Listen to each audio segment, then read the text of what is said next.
Hello friends, today Salutations mes amis. Aujourd'hui, Nancy et moi, nous allons vous parler de l'un des plus grands dons que Dieu n'ait jamais fait, le sabbat. Ce don a été donné dans un monde parfait, au début des temps, et d'une manière spéciale. Il commémore la création et honore notre Créateur. Le premier chapitre de la Bible, Genèse 1, décrit comment Dieu a créé ce monde et tout ce qu'il contient en 6 jours de 24 heures.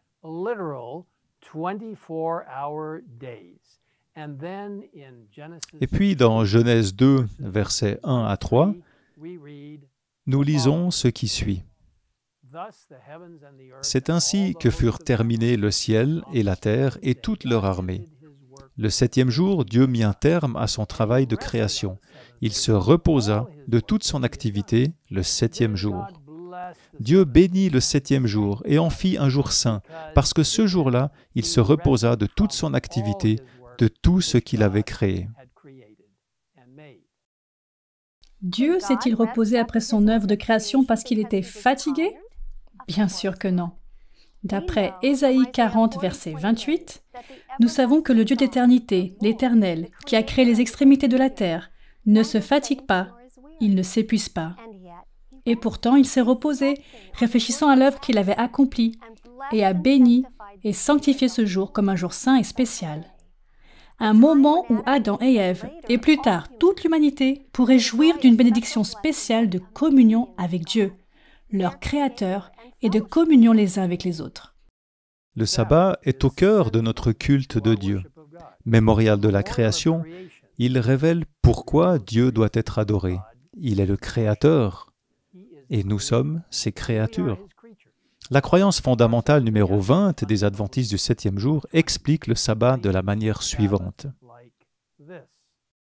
Au terme des 6 jours de la création, le Créateur bienveillant s'est reposé le 7e jour et a institué le sabbat comme mémorial de la création pour toute l'humanité. Le 4e commandement de la loi divine et immuable requiert l'observation de ce 7e jour de la semaine comme jour de repos, de culte et de service, en harmonie avec les enseignements et l'exemple de Jésus, le Seigneur du sabbat. Le sabbat est un jour de communion joyeuse avec Dieu et entre nous. Il est un symbole de notre rédemption en Christ, un signe de notre sanctification, un témoignage de notre fidélité et un avant-goût de notre vie future dans le royaume de Dieu. Le sabbat est le signe permanent de l'alliance éternelle de Dieu avec son peuple. L'observation joyeuse de ce temps sacré d'un soir à l'autre, d'un coucher du soleil à l'autre, est une célébration de l'œuvre créatrice et rédemptrice de Dieu. Pour en savoir plus sur cette importante croyance fondamentale et sur ce que la Bible dit du sabbat, vous pouvez consulter le site internet indiqué à l'écran.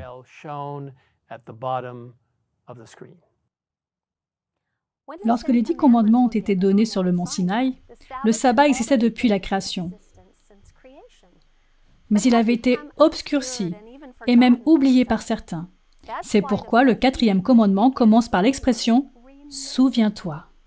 Dans Exode 20, au verset 8 à 11, des versets très familiers à beaucoup d'entre vous, nous lisons « Souviens-toi de faire du jour du repos un jour saint. Pendant 6 jours tu travailleras et tu feras tout ce que tu dois faire. Mais le 7e jour est le jour du repos de l'Éternel, ton Dieu. Tu ne feras aucun travail, ni toi, ni ton fils, ni ta fille, ni ton esclave, ni ta servante, ni ton bétail, ni l'étranger qui habite chez toi. » En effet, en 6 jours, l'Éternel a fait le ciel, la terre, la mer et tout ce qui s'y trouve, et il s'est reposé le 7e jour. Voilà pourquoi l'Éternel a béni le jour du repos et en a fait un jour saint. Bien sûr, nous n'essayons pas d'observer le sabbat pour être sauvés. Oh non! Observer le sabbat est un plaisir. Enfant, j'attendais le sabbat avec impatience. Le vendredi, en fin d'après-midi, nos vêtements de sabbat étaient repassés et la maison était étincelante de propreté avec les fleurs que ma mère venait de cueillir. Les arômes extraordinaires qui s'échappaient de la cuisine promettaient un souper très spécial, avec des plats traditionnels comme des schnecken, faits maison, un petit pain sucré de mes grands-parents allemands et une salade de fruits. C'était comme si notre famille se préparait à quelque chose de très spécial. À mesure que les heures du samedi approchaient, j'avais l'impression que le ciel et notre maison se réunissaient pour célébrer ce jour très spécial. C'était un jour pour reconnaître que nous sommes les enfants de Dieu, sa création, qu'il aime, et qu'il est notre Père Céleste qui répond à tous nos besoins. Le culte était également spécial le vendredi soir. Papa dirigeait ce temps, puis nous prions tous les 5. Maman, qui jouait magnifiquement du piano, jouait souvent des hymnes lorsque nous nous endormions. Les traditions de mon enfance se perpétuent aujourd'hui dans notre foyer. Dieu savait que nous aurions besoin de ce jour spécial pour nous reposer physiquement, mentalement, socialement et spirituellement. Le sabbat est l'un des dons les plus précieux de Dieu et il nous permet de rester concentrés sur notre lien avec lui. Nous savons que Jésus lui-même, lorsqu'il était sur terre, observait le sabbat, déclarant qu'il était le Seigneur du sabbat et que le sabbat a été fait pour l'homme et non l'homme pour le sabbat. La Bible nous dit également que non seulement Dieu s'est reposé après son œuvre de création, mais qu'il s'est également reposé le jour du sabbat après son œuvre de rédemption. Les disciples du Christ ont continué à observer le sabbat après l'ascension de Jésus au ciel, et le livre des Actes des Apôtres est rempli d'exemples de Paul et d'autres croyants qui se réunissaient et célébraient un culte le jour du sabbat. La Bible nous dit que le sabbat continuera à être important jusqu'à la fin du monde. Tout comme la loyauté d'Adam et Ève a été testée par l'arbre de la connaissance du bien et du mal placé dans le jardin d'Éden, la loyauté de chaque être humain envers Dieu sera testée par le commandement du sabbat placé au centre des 10 commandements. Les Écritures révèlent qu'avant le retour du Christ, le monde entier sera divisé en 2 groupes. Premièrement, ceux qui gardent les commandements de Dieu et la foi en Jésus.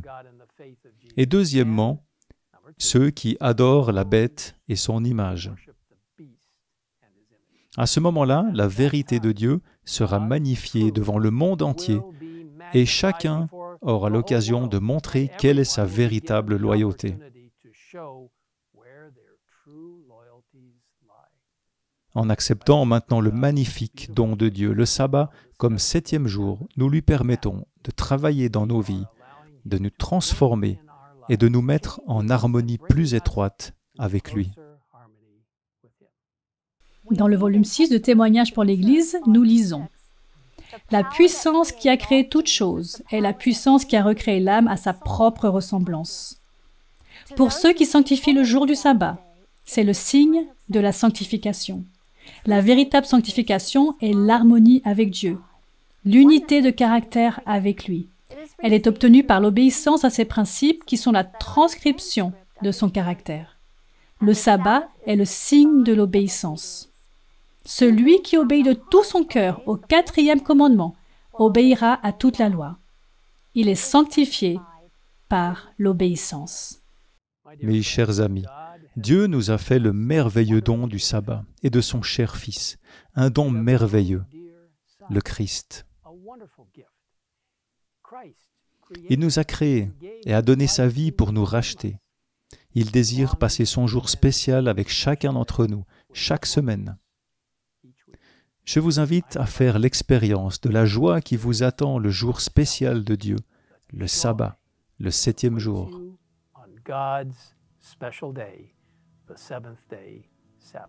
Prions ensemble. Père Céleste, merci d'avoir créé ce monde et de l'avoir créé par ta parole en 6 jours littéraux. Creating it through your word in 6 literal days recently. Merci d'être tout-puissant et de pouvoir tout faire.